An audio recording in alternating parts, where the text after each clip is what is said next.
Hi, welcome to Friday Night Chat with Garage Geek. I'm holding up these great new books. I got them from a seller on Facebook. Now, I've only bought a few times from people on Facebook, and I've been lucky every time they've been great. So I got them, not super cheap, but about $6 each book, and it's a run of Green Arrow from the New 52. So as I mentioned in my last week's video, I picked up 3 of the New 52 run at a bookstore in Burbank. And then when I saw these advertised, it reminded me, hey, I am trying to get as much of this collection as I can. And I'm doing well. I know I have over 50% of it, maybe more. Um, it, they're interesting. They're so far. I just got them today, right? So here are the covers. Nothing that really stands out art wise, but we'll see until we get to this one. Now that's kind of looking like the TV show. And then this one, I don't know which came first, but this is from Jeff Lemire, and that color scheme looks like the Matt Fraction or Matt, what was it, Asian Fraction, I guess, run of Hawkeye. I don't know which came first, but that's looking suspiciously like it. And then, it's also about a protege, and then we have one in this. So um I'm kind of looking forward to reading this now just to see the comparisons to that run on Marvel. So I'm glad to have these in my collection. I'm gonna put these down over here. I've got a real meager week. This week was just kind of a catch up week. I did listen to this CD. For the most part, this week I was listening to my Discover Weekly Spotify playlist, and I listened to this a bunch of times. I also listened to Ray Lynch CD. I forget which one it's. It's not Lunch, something Lunch. I can't remember. So I listened to that. This is a really nice CD. Right, the songs are really short. Most of them are like 2 minutes, so they're very punk in nature. Obviously not. Um, but yeah, very nice hearing this over and over. She's got a great voice. Um, I should mention that This Is Music put out a video about the challenge that we're doing. So, and I also then put out mine. So I challenged him to listen to 10 mariachi songs. I tried to pick really famous, well known, everybody knows them. Like whenever you go to a party, these are the songs that you're going to hear. Because when I did Canciones de mi Padre by Linda Ronstadt, a challenge for him, so he had a double challenge because not only didn't he know Linda Ronstadt well, he also didn't know mariachi music. And so I thought, well, this would be a good opportunity. So this is the first time we actually created a playlist. And what he did was he created a playlist of 10 thrash metal songs because I've been doing challenges where I listen to entire albums. And so I asked him for some variety, like a bunch of different groups. So what we're doing is we're opening it up to anybody. We've posted the links to the playlist, and I think there's also going to be YouTube playlists. But anyways, we posted Spotify playlists, so you can go ahead anytime during the month and listen to both playlists. If you want, you can make your own response videos. We're opening it for the whole month, so it's going to be throughout December, and then we're going to be posting our responses to the playlists on January 1st. So we're encouraging other people to post their responses, or then you could, if you don't want to post, you could listen to the playlists and then, write your comments as normal to our videos. But we're trying to make this more inclusive, and we're encouraging other people to make their own playlists to share so that people can listen. So we've limited it to 10 songs per playlist. So yeah, we did both of those challenges. I know there was something else on YouTube I wanted to mention, and it's escaping me right now. So I'll probably circle back to that. As for movies this week, not too many. Not too many. One. So we watched an old classic Mexican film called Nosotros los Pobres, and I couldn't get a really like a good high quality picture, but that's it. It was quite a long movie. It does clock in, I think, well over 2 hours, or at least 2 hours and some minutes, which isn't a problem. But it totally changed in like the third act.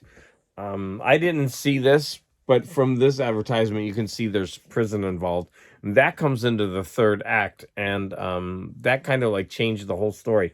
So basically, before that, it's just basically a story of three poor people, two families, but one of them has a dark secret that he has a dark secret that he's trying to keep, and obviously comes out and it leads to some kind of prisons and prison scenes, whatever.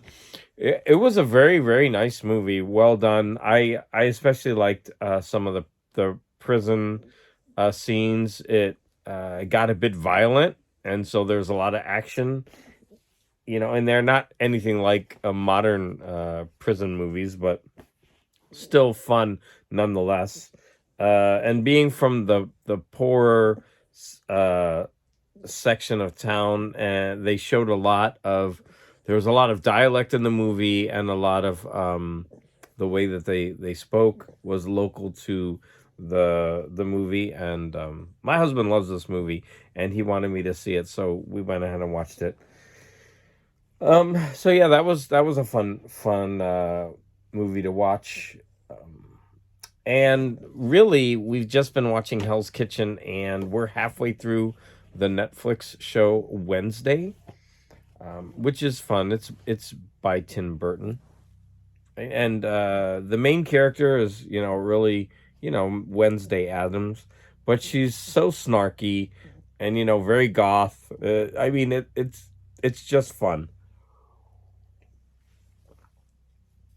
but it brings back all the classic characters. Seeing Luis Guzman as Gomez Adams is kind of funny because he's in a lot of makeup, but they try to adhere to the original comic strip. I think it was a comic strip right before it was a TV show. So they try to make the character. Well, I shouldn't say they. Tim Burton tried to bring some of the original stylings from that. So if you ever seen a picture of Gomez Adams, by the original artist, he tried to make him look like that, and it's quite shocking because he makes his teeth all like nasty, like when you see them. And Catherine Zeta-Jones, they have to do a lot of kissing because they're like totally in love with each other, but he's like got all these nasty teeth. It's quite repulsive. So it's enjoyable though. Yeah, we're only halfway through, but we're really enjoying that show. It's well done. Oh, I remember. So Miss 80s is doing her Secret Santa, right? I even wrote it down so I wouldn't forget. And so I got my Secret Santa recipient already, and so I went ahead and I ordered my gift, and I already sent it. I'm trying not to reveal the sex of the person, so I'm trying to be careful with my pronouns.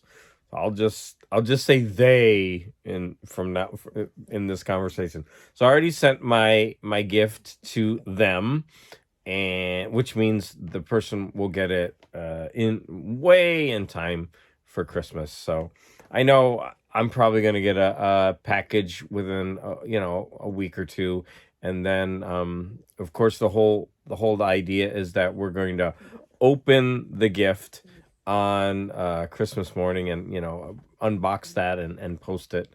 It's fun. I highly recommend that. It's only $20. And so, go ahead and watch Miss 80's Secret Santa video and join if you haven't. It's just something fun, to be more inclusive in the YouTube community. The only other things that I need to talk about today are two books that I read. Really, this is going to be not a very long video today. It's just been kind of a long, tiring, exhausting week. Yeah. So, like I said, I didn't do much. I I will tell you a lot of what I have been doing after I talk about the two books. So the two books that I read, there were two of them. The two books that I read, there were two of them. Okay, I need to, kind of wake up. And I better write this down because I watched the third second of Zeitgeist, and I better not forget that. I'm gonna write that down so I don't forget it. Zeitgeist. Okay, because I need to talk about that. Okay, let me find the first book. The first book was called Trees by Percival Everett.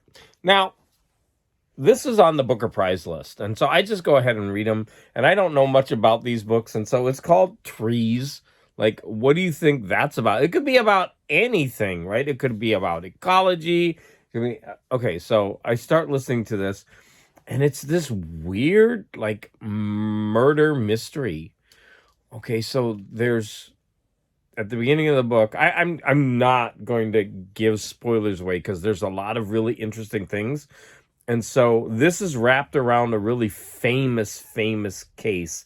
And I'm not going to say it because I didn't know that. And when it came up, I was like, oh, okay, this is like really, really interesting. And stuff that I heard before made more sense. So I'm not going to tell you the famous murder case that this is built around.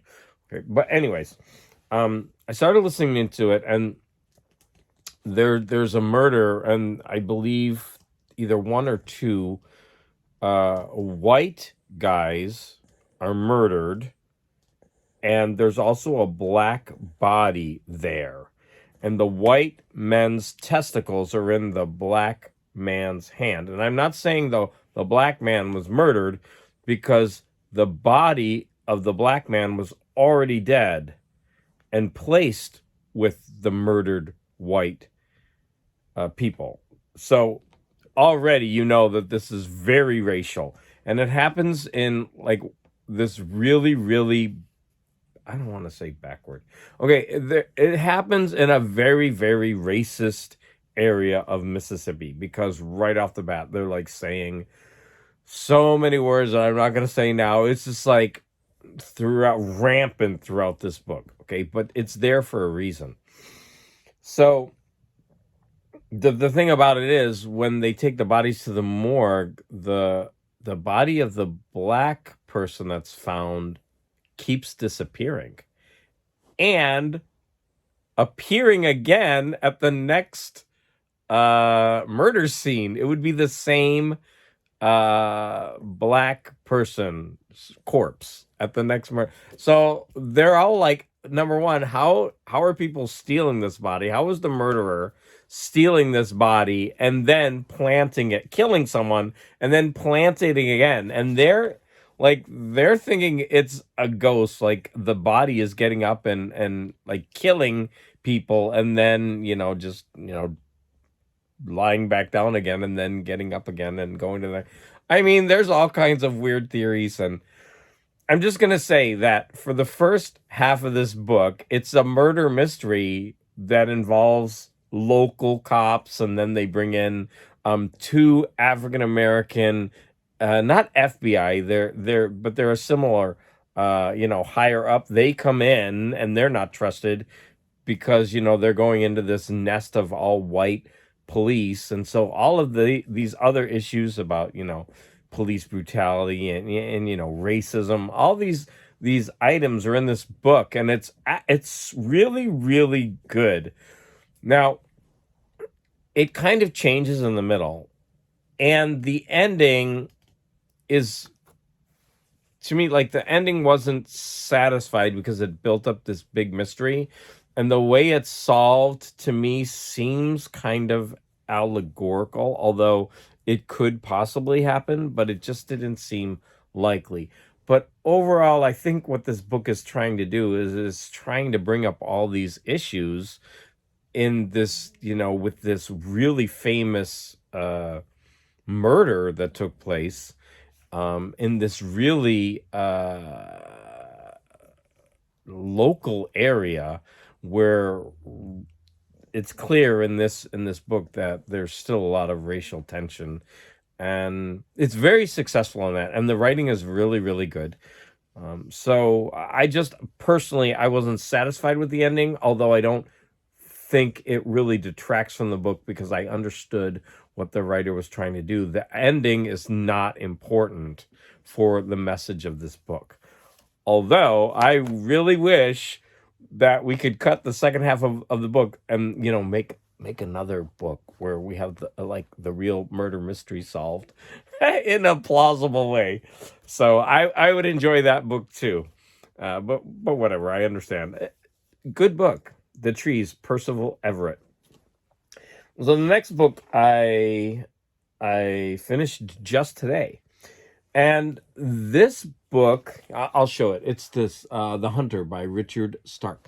So there was a list of books put out by a YouTuber that I follow, and I've only started following him recently, and he actually just published a book, and I put his book into my Amazon wish list, so I might get that for Christmas. Who knows? But even if I don't get it for Christmas, I'm definitely buying this book because I want to support this YouTuber, and his name is escaping me right now. It isn't his name. It's just like a kind of description, like the pallbearer or something. I don't know. Like this, it's all dark literature, and even the book that he wrote has a picture of a hand with all these like bullet holes in it, like going like this. So it's going to be horror, and I'm looking forward to reading it. So what I will do is I will link his video in the description. So sorry, I can't remember his name, but he went ahead and recommended a bunch of books that he thought were very dark, like dark books. And I think I'd already mentioned that there were a few books on the list that I already knew. And I went ahead and, put orders in for the audiobooks at the library. But this book, The Hunter, I can't remember if he recommended a different one in the series, because when I found out it was the series, I'm like, no, I'm not going to go to like the third or the fourth, but which one he recommended. So I went to the first one and I ordered the first one. Excuse me. And then I promptly forgot everything about it. And so when I started listening to it, well, let me just say that after I was done listening to it, I did my little bit of research, and I found out that there's so many books in this series. I don't even remember how many, 20 or 30. And that this one, the first one, came out in the early 60s, I think. And that shocked me because it seemed so modern. I mean, there's probably clues throughout this whole thing, but I just thought it was written, I should say the setting was earlier in time, but no, it was written in the 60s, but it really felt modern, and this book was really, really entertaining. Very, very good. Now, I am not someone that likes true crime, murder mysteries, those kind of things. They're just not my thing. And whenever I read or listen to one of them, I'm usually very entertained and I don't hate them. But this one, the character kind of stuck with me. The character is really interesting. And as immediately when I was done, I went to the library website and I got the second book, but it's on hold, so I'm waiting for that one. So I think this is going to be an interesting series for me. So what is it about there? This book also changes in the middle. So it's a typical crime where there's a guy, he's framed and everyone thinks he's dead, and so then he comes back and he gets revenge. So it's a revenge tale. But like 3/4 through the book, it changes. I don't want to give it away, but I mean, it totally changes and it immediately catches your interest again. So, once he finds the person that he really wants revenge against, right? It's kind of like a denouement. But this writer then turned it on again, and really your interest even doubled because I don't want to tell you in case you're interested in reading it. I don't want to spoil it. I'm just saying that this book did a great job in keeping the reader's interest and totally changing it in a very good way. And so I really recommend it. Again, it's Richard Stark, The Hunter. Okay. And I think the last thing I'm going to talk about is Zeitgeist. So if you've watched these Friday night chats for a while, you know that Guz69 has asked me to watch the movie Zeitgeist. And I've been breaking it up into different parts. Oh no, he had me watch a documentary by a philosopher who put forth this idea of how the world can change if, and within 10 years, if everybody would just forget the idea of possession and money, and then we would all work together, that like the whole earth could be transformed and all our differences could be solved, and nobody would want. So now this movie Zeitgeist was split into three parts. The first part was about religion, and how it's made up, false, same thing, and how it's like a tool used by people in power to keep the masses in line. So that was basically the idea. And then it went ahead and showed how religion is false, like how it's just the same myth perpetuated throughout history. Okay, it was very, very interesting. The second part was about how 9/11 was brought about by the US government. Okay, so conspiracy theory. Okay, interesting ideas. I'm not sure, I am not, like I said at that time, I'm not well versed enough in politics to even say, oh, this is true, that's true. Okay, but anyways, interesting ideas, very interesting ideas. And the third part was all about money. Now, there's two problems that I had. Number one, I was very sleepy. As you could tell, I'm probably like still like, ugh. But when I watched it, I wanted to prepare for this. I was like pretty sleepy, and this was going into like details about finances, and so I mean, you can imagine. So then, I couldn't find the uncensored one, and it was bothering me. I kept looking for it. There's a really like the one that's available. There's two of them, and one of them is really censored, and the voice or the narration is still there, but everything is blurred out in the background, so you don't get the image. And it's rife throughout the 9/11 part. There's so many images like removed. And so I thought, well, okay, well, now we're moving on to the finances. It won't be that bad. And so, but I couldn't like find the original one, and I started watching, which was so stupid. I should have just finished it, when I have the original one. So even Guz69 sent me a link for the original one, so I should have just gone back and scrolled and found that link. So anyways, I started watching it, and yeah, there was a lot of stuff that was blurred out in this one too. So that was annoying, right? Because you're getting the words, and it's supposed to link. The ideas are supposed to link, right? So basically, it's conspiracy theory. So they're trying to get you to see the causal links between the words and the image without spelling it out, right? So you're supposed to jump to that conclusion.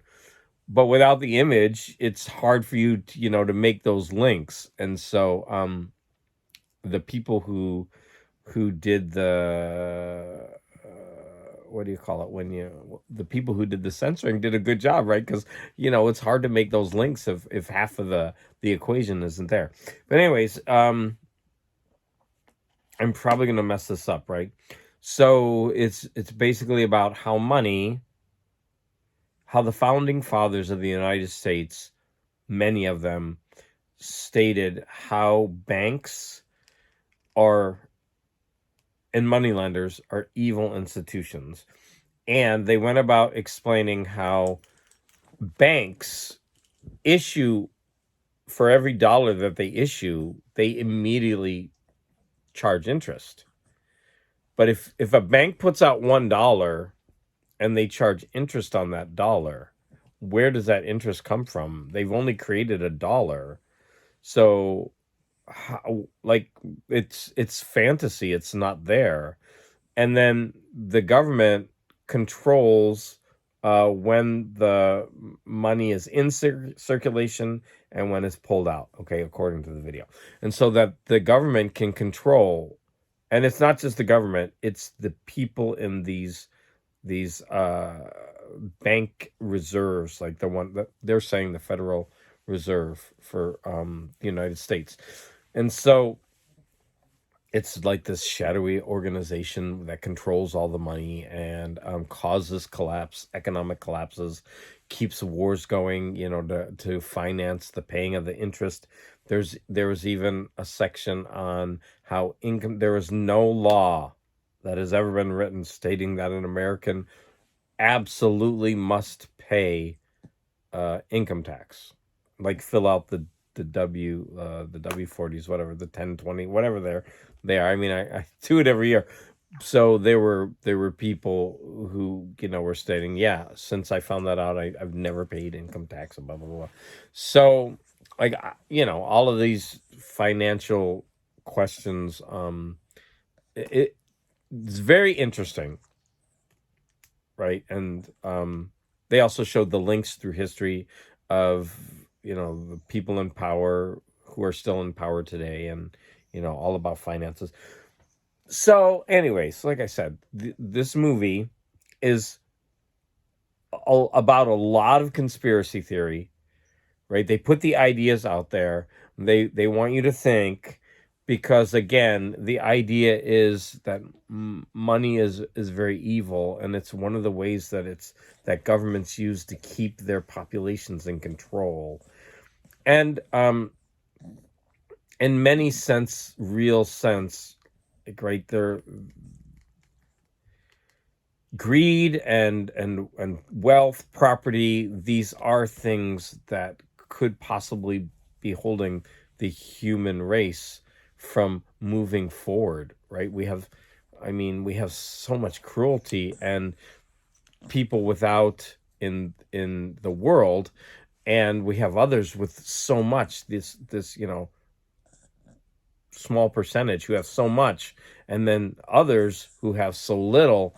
And it's just food for thought, right? It's oh, and there was a section on education in there about how the government is purposefully trying to keep the population dumb, and by not putting money into education, because they like that, because the dumber the population, the less likely they are to be critical thinkers, the less likely they are to break out of this system. That part I had a little bit of trouble with, probably just because I'm in the education field. I don't think those are the reasons specifically that we have a decline in education in the country. I think the reasons are much more complex than that. And so and I know a little bit about education because I'm in that field. And if I doubt the one part of the video that I know about, then that means a lot of the other parts could be suspect as well.